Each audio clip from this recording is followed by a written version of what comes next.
ಮಹದೇವಪುರದಲ್ಲಿ ಅರ್ಧಂಬರ್ಧ ಕಾಮಗಾರಿಗೆ ಮಗು ಸಾವನ್ನಪ್ಪಿತ್ತು. 2 ವರ್ಷದ ತ್ರಿಶೂಲ್ ಸಾವಿಗೆ ಸ್ಥಳೀಯರೇ ಕಾರಣವಂತೆ. ಯಾರು ಹೇಳಿದ್ದು? ಮಾನ್ಯ ಶಾಸಕಿ ಮಂಜುಳಾ ಲಿಂಬಾವಳಿ ಅವರ ಪೋಸ್ಟ್ ಇದು.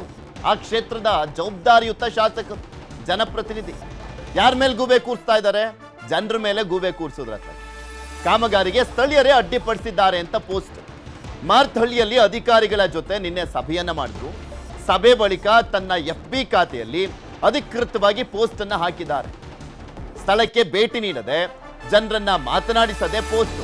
ಸ್ಥಳಕ್ಕೆ ಹೋಗ್ಲಿಲ್ಲ, ಸಾವನ್ನಪ್ಪದಂತವರ ಕುಟುಂಬದವರಿಗೆ ಸಾಂತ್ವನ ಹೇಳಲಿಲ್ಲ, ಅಧಿಕಾರಿಗಳನ್ನ ಅಲ್ಲೋಗಿ ಭೇಟಿ ಮಾಡಲಿಲ್ಲ, ಅಲ್ಲಿ ಏನಾಗಿದೆ ಅನ್ನುವಂಥದ್ರ ಬಗ್ಗೆ ಮಾಹಿತಿಯನ್ನ ಪಡ್ಕೊಳ್ಳಿಲ್ಲ, ಪರಿಶೀಲನೆ ಮಾಡಲಿಲ್ಲ. ಕುತ್ಕೊಂಡ್ರು ಒಂದ್ ಕಡೆ, ಅಧಿಕಾರಿಗಳನ್ನ ಕರ್ಸ್ಕೊಂಡ್ರು, ಮಾತನಾಡಿದ್ರು. ಅದು ಅವ್ರು ಮಾತನಾಡಿದ್ರ ಅಥವಾ ಅವ್ರ ಗಂಡನೇ ಎಲ್ಲದನ್ನೂ ಹ್ಯಾಂಡಲ್ ಮಾಡಿದ್ದ ಗೊತ್ತಿಲ್ಲ. ಹೆಸರಿಗೆ ಮಾತ್ರ ಇವ್ರು ಶಾಸಕಿ ರೀತಿಯಲ್ಲಿ ಕಾಣಿಸ್ತಾ ಇರುವಂಥದ್ದು. MLA ಯಾರು ಅನ್ನುವಂಥ ಪ್ರಶ್ನೆ ಇದೆ ಅಲ್ಲಿ. ಮಹದೇವಪುರ ವಿಧಾನಸಭಾ ಕ್ಷೇತ್ರದ ಶಾಸಕರು ಯಾರು ಅಂತ ಯಾಕೆ ಅಂದ್ರೆ ಒಂದು ಫೋಟೋ ಹೇಳ್ತಾ ಇರುವಂಥದ್ದು, ಮಧ್ಯದಲ್ಲಿ ಕುತ್ಕೊಂಡು ಎಲ್ಲರನ್ನೂ ಮಾತನಾಡ್ತಿರುವಂಥದ್ದು ಅರವಿಂದ ಲಿಂಬಾವಳಿ ಅವರು. MLA ಕಚೇರಿಯಲ್ಲಿ ನಡೆದಂಥ ಸಭೆಯಲ್ಲಿ ಶಾಸಕರೇ ಸೈಡ್ ಲೈನ್. ಅದಕ್ಕೆ ಸುಮ್ಮನೆ ಮೀಸಲಾತಿ ಅದು ಇದು ಅಂತ ಹೇಳ್ತಾರೆ. ಇಂಟೆನ್ಷನ್ ಚೆನ್ನಾಗಿದೆ, ಆದರೆ ಅದರಲ್ಲೆಲ್ಲವೂ ಕೂಡ ಪಾತ್ರ ಇರುವಂಥದ್ದು, ನಿರ್ಧಾರ ಕೈಗೊಳ್ತಿರುವಂಥದ್ದು ಯಾರು? ಮಹಿಳೆಯರ ಹೆಸರಲ್ಲಿ ಅವ್ರ ಗಂಡಂತಿದ್ರು. ಅಧಿಕಾರಿಗಳ ಮೀಟಿಂಗ್ನಲ್ಲಿ ಗಂಡ ಲಿಂಬಾವಳಿಯ ಹೈಲೈಟ್. ಶಾಸಕರ ಚೇರಲ್ಲಿ ಕೂತು ಗಂಡ ಲಿಂಬಾವಳಿ ದರ್ಬಾರ್. ಶಾಸಕರ ಚೇರ್ ಬಿಟ್ಟು ಪಕ್ಕದಲ್ಲಿ ಕೂರ್ತಾರೆ ಮಂಜುಳಾ ಅವರು. ಅಧಿಕಾರಿಗಳ ಮೀಟಿಂಗ್ನಲ್ಲಿ ಗಂಡನಿಗೇನು ಕೆಲಸ ಅನ್ನುವಂಥ ಪ್ರಶ್ನೆಗಳು ಸಹಜವಾಗಿ ಉಡ್ಕೊಳ್ತವೆ. ಸಾಮಾಜಿಕ ಜಾಲತಾಣದಲ್ಲೂ ಕೂಡ ಚರ್ಚೆ ಆಗ್ತದೆ. ನೋಡಿ ನಿಮಗೆ ಈಗ ಹೇಳ್ರಪ್ಪ ಯಾರಾದರೂ ಅಲ್ಲಿ ಶಾಸಕರು ಯಾರು? ಈಗ ಶಾಸಕರ ನೇತೃತ್ವದಲ್ಲಿ ಸಭೆ ನಡೀತಾ ಇದೆ ಅಂತ ಕೇಳೋಣ. ಯಾರ ನೇತೃತ್ವ ಅನ್ಸುತ್ತೆ ಆ ಫೋಟೋ ನೋಡಿದ್ರೆ? ಯಾರ ದರ್ಬಾರು ಅನ್ಸುತ್ತೆ? ಹೆಸರಿಗಷ್ಟೇ ಮಂಜುಳಾ ಲಿಂಬಾವಳಿ ಅವರು ಅಲ್ಲಿ ಶಾಸಕಿನಾ? ಇಲ್ಲಿ ಸುಮ್ಮನೆ ಜೆಂಡರ್ ಚೇಂಜ್ ಆಗಿದೆ ಅಷ್ಟೇ. ಅರವಿಂದ್ ಲಿಂಬಾವಳಿ ಅಲ್ಲಿ ಪ್ರತಿನಿಧಿಸ್ತಾ ಇದ್ರು, ಅವ್ರಿಗೆ ಟಿಕೆಟ್ ತಪ್ಪಿತು, ಅವ್ರ ಹೆಂಡತಿ ಕೊಟ್ಟರು.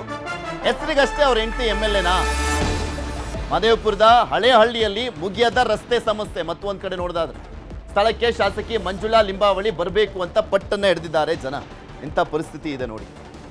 ಸಾವನ್ನಪ್ಪಿ 3 ದಿನ ಆಯ್ತು. 2 ವರ್ಷದ ಮಗು. ಅಲ್ಲಿಗೆ ಬರ್ನಿ ಅಂತ ಕೇಳ್ಕೊಳ್ಳುವಂಥ ಪರಿಸ್ಥಿತಿ ಇದೆ ಒಬ್ರು ಶಾಸಕರಿಗೆ. ಇಷ್ಟೆಲ್ಲ ಸಮಸ್ಯೆ ಆದರೂ ಸ್ಥಳಕ್ಕೆ ಯಾಕೆ ಬರ್ತಾ ಇಲ್ಲ ಅಂತ ಕಿಡಿಕಾರ್ತಾ ಇದ್ದಾರೆ. ಸ್ಥಳೀಯರಿಂದ ಸಮಸ್ಯೆ ಅಂತ ಹೇಳ್ತಾ ಇದ್ದಾರೆ ಶಾಸಕಿ ಮಂಜುಳಾ. ಸ್ಥಳಕ್ಕೆ ಬಂದು ಸ್ಥಳೀಯರು ಯಾರು ಅಂತ ಬಹಿರಂಗಪಡಿಸಿ ಅಂತ ಕೇಳ್ಕೊಳ್ತಾ ಇದ್ದಾರೆ ಸ್ಥಳೀಯರು. ಯಾರು ಹೇಳ್ರಪ್ಪ ಬಂದು ಸ್ಥಳೀಯರು ಅಂದ್ಬಿಟ್ಟು ತೋರಿಸ್ಬಿಡಿ ಹಾಗಾದ್ರೆ ಯಾರು ಅಡ್ಡಿಪಡಿಸಿದ್ದು ಇಷ್ಟು ದಿನ ಅಂತ. ಶಾಸಕಿ ಮಂಜುಳಾ ಲಿಂಬಾವಳಿ ವಿರುದ್ಧ ಸ್ಥಳೀಯರ ಕಿಡಿ ಇದು. ಮಹದೇವಪುರ ರಸ್ತೆ ಸಮಸ್ಯೆ ಬಗ್ಗೆ ನ್ಯೂಸ್ 18 ನಿರಂತರವಾಗಿ ವರದಿಯನ್ನು ಪ್ರಸಾರ ಮಾಡ್ತಾರೆ. ನ್ಯೂಸ್ 18ಗೆ ಧನ್ಯವಾದಗಳನ್ನ ಕೂಡ ತಿಳಿಸಿದ್ದಾರೆ ಸ್ಥಳೀಯರು. ಸ್ಥಳಕ್ಕೆ ಶಾಸಕಿ ಮಂಜುಳಾ ಲಿಂಬಾವಳಿ ಬರಲೇಬೇಕು ಅಂತ ಪಟ್ಟನ್ನ ಹಿಡಿದಿದ್ದಾರೆ. ಜವಾಬ್ದಾರಿಯುತ ಸ್ಥಾನದಲ್ಲಿರುವಂಥವ್ರು. ಜವಾಬ್ದಾರಿ ಅನ್ನುವಂಥದ್ದು ಇದ್ದಿದ್ದೇ ಆದರೆ, ನಾನು ಹೇಳ್ತಾ ಇರೋದು ಜವಾಬ್ದಾರಿ ಅನ್ನುವಂಥದ್ದು ಇದ್ದಿದ್ದೇ ಆದರೆ ಹೋಗ್ತಾರೆ ಸ್ಥಳಕ್ಕೆ. ಡೈಲಿಲೆಲ್ಲ ಓಡಾಡೋ ಮಕ್ಕಳುಗಳಾಯ್ತು, ದೊಡ್ಡವರಾಯ್ತು, ಎಲ್ಲ ಜೀವ ಕೈಯಲ್ಲಿ ಹಿಡ್ಕೊಂಡು ಓಡಾಡಬೇಕು. ಆ ಥರ ಆಗಿದೆ. ಈ ಜಲ್ಲಿಕಲ್ಲಿ ನೋಡಿ ಇಲ್ಲಿ ಕಾಣುತ್ತೆ, ಫುಲ್ ಸ್ಕಿಡ್ ಆಗುತ್ತೆ ಬೈಕೆಲ್ಲ. ಮ್ಯಾಮ್ ಈಗ ನಮ್ಮದು ಎಲ್ಲ ಮಕ್ಕಳಿಗೆಲ್ಲ ಕರ್ಕೊಂಡು ಸ್ಕೂಲಿಗೆಲ್ಲ ಬಿಡ್ತೀವಿ. ನಾನು ಡೈಲಿ ಓಡಾಡ್ತೀವಿ ಈ ಏರಿಯಾದಲ್ಲಿ. ಫುಲ್ ಎಲ್ಲ ಸ್ಕಿಡ್ ಆಗ್ಬಿಟ್ರೆ ಏನಾಗುತ್ತೆ ಅಂತ ಭಯ. ಆ ಥರ 4 ವೀಲರ್ ಏನೋ ಹೋಗ್ಬಿಡ್ತಾರೆ, 2 ವೀಲರ್ ತುಂಬ ಕಷ್ಟ ಮ್ಯಾಮ್. ಆಮೇಲೆ ತುಂಬ ಡಸ್ಟ್ ಅಲರ್ಜಿ, ಸಿಕ್ಕಾಪಟ್ಟೆ ಡಸ್ಟ್ ಬರುತ್ತೆ ಈ ಏರಿಯಾದಲ್ಲಿ. ಇವಾಗ ನೀವು ಆ್ಯಕ್ಚುಲಿ ಮೀಡಿಯಾದವ್ರಿಗೆ ತುಂಬ ಥ್ಯಾಂಕ್ಸ್ ಹೇಳ್ಬೇಕು ನಾವು. ತುಂಬ ಧನ್ಯವಾದ ಆ್ಯಕ್ಚುಲಿ ನ್ಯೂಸ್ 18 ಚಾನಲ್ದವ್ರಿಗೆ. ಯಾಕೆ ನೀವು ಕವರೇಜ್ ಮಾಡಿದ ಇಂಪ್ಯಾಕ್ಟ್ ಆಗಿ ಇಷ್ಟಾದ್ರು ಮಾಡಿಸಿದ್ದಾರೆ. ಬಟ್ ಇದು ಟೆಂಪ್ರರಿ ಸೊಲ್ಯೂಷನ್, ಇದು ಪರ್ಮನೆಂಟ್ ಅಲ್ಲ. ನೋಡಿ ಹೆಂಗಾಗಿದೆ. ಹೌದಾ, ನೀಟಾಗಿ ಮಾಡಿದ್ರೆ ಟಾರ್ ಗೀರ್ ಹಾಕಿದ್ರೆ ಕ್ಲೀನಾಗಿ ಕೂತ್ಕೊಳ್ಳೋದು. ಇವ್ರು ಮೀಡಿಯಾದವ್ರು ಕಾಲ್ ಮಾಡಿದ್ರೆ ರಿಸೀವ್ ಮಾಡಲ್ಲ, ಇದು ಮಾಡಲ್ಲ. ಗ್ರಾಮ ಪಂಚಾಯತ್ ಅವ್ರು ಕೇಳೋದು ಕೂಡ ಇಲ್ಲ, ಬಜೆಟ್ ರಿಲೀಸ್ ಆಗಿಲ್ಲ, ಇದಕ್ಕೆ ಫಂಡ್ ರಿಲೀಸ್ ಆಗಿಲ್ಲ ಅಂತ ಹೇಳ್ತಾರೆ. ನಾವು ಕಟ್ಟಿರೋ ಟ್ಯಾಕ್ಸ್ ಎಲ್ಲಿ ಹೋಗುತ್ತೆ ಗೊತ್ತಿಲ್ಲ ಮ್ಯಾಮ್. ಅದು ಹೆಂಗೆ ಯಾವ ಫಂಡಿಗೆ ಹೋಗುತ್ತೆ ಗೊತ್ತಿಲ್ಲ.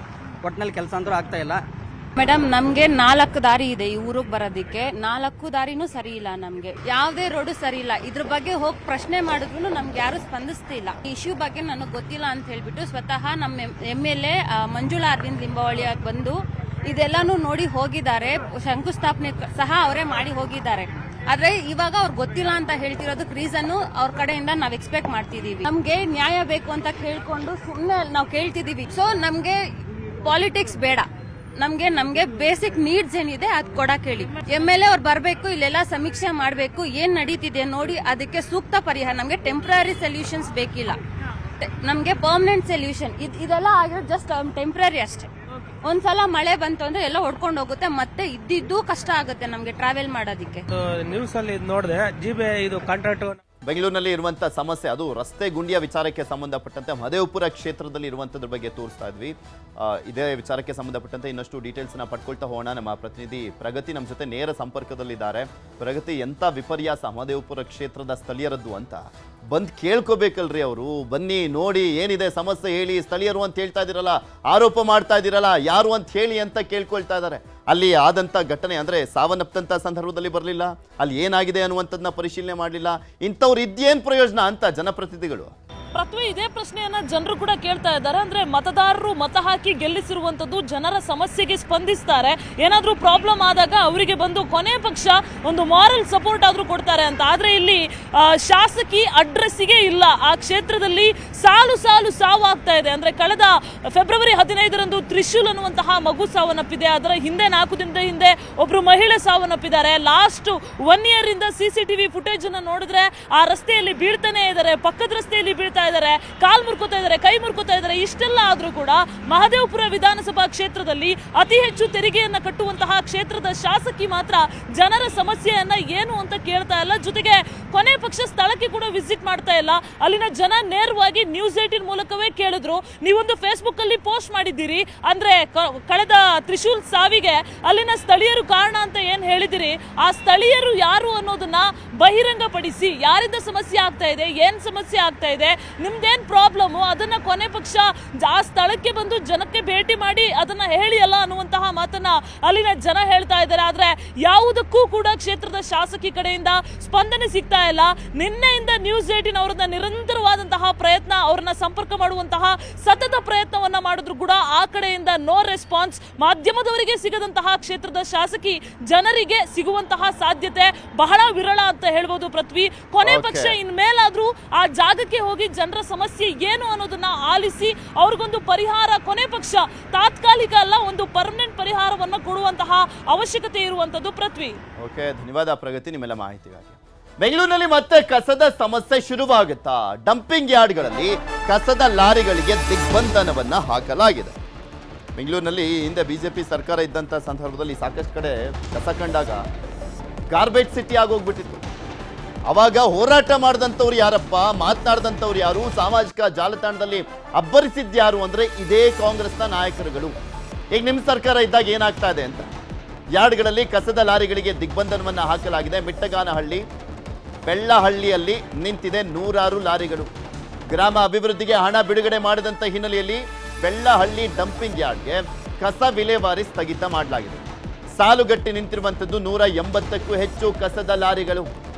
ಅಸಮರ್ಪಕ ಕಸ ವಿಲೇವಾರಿ ಅಂತ ಸ್ಥಳೀಯರು ಆರೋಪ ಮಾಡ್ತಾ ಇದ್ದಾರೆ. ಡಂಪಿಂಗ್ ಯಾರ್ಡ್ಗಳಲ್ಲಿ ಕಸ ಸುರಿಲಿಕ್ಕೆ ಬಿಡ್ತಾ ಇಲ್ಲ ಗ್ರಾಮಸ್ಥರು. ನಿನ್ನೆಯಿಂದ ನಿಂತಲ್ಲೇ ನಿಂತಿರುವಂಥದ್ದು ಕಸ ತುಂಬಿದ 100 ಲಾರಿಗಳು ನಿಂತಲ್ಲೇ ನಿಂತಿದ್ದಾವೆ. ಸೊ ಇವು ಓಡಾಡಲಿಲ್ಲ ಡೈಲಿ ಅಂದರೆ, ಅಲ್ಲಿಗೆ ಹೋಗಿ ಬರಲಿಲ್ಲ ಅಂದರೆ ವಾಪಸ್ ಬೆಂಗಳೂರಿಗೆ, ಇಲ್ಲೂ ಕಸ ಅಷ್ಟೇ, ಹಾಕ್ಲಿಕ್ಕೆ ಗಾಡಿಗಳಿರಲ್ಲ.